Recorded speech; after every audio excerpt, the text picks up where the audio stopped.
Hello everyone मोर आ गोटे नुआ video रे आपण मान को स्वागत। आज बनेबा चिकन पुलाव। से मु गैस ऑन करी नीची, गोटे पैन बसे देछि। तेल भल भाव गरम होला परे फ्राइड ओनियन बनेबा पे पतला पतला काट रखिथिबा पियाज को दे देबा। पियाज भल भाव गोल्डन ब्राउन कलर होला परे मु ताको गोटे प्लेट रे काढी नीची।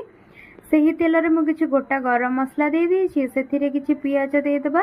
पियाज को भल भाव लाल हवा जाय भाजीबा। सेथिरे अदा रसुण पेस्ट ऐड करी नीची। स्वाद हिसाब रे लुण, किछि हळदी गुंड, लंका गुंड, चिकन मसला, बिरयानी मसला दे मसला को भल भाव रे कसी नबा। तापरे मु एठी चिकन ऐड करी नेछि।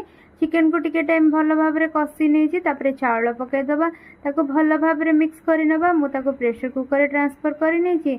फ्राइड ओनियन, धनिया पत्र और पुदीना पत्र चावल रे 2 गुणा पानी दे हाई फ्लेम रे गोटे सीटी और मीडियम फ्लेम रे गोटे सीटी आसीबा को दबा। ताको भल भाव रे ठंडा करी एंजॉय करबा चिकन पुलाव। धन्यवाद।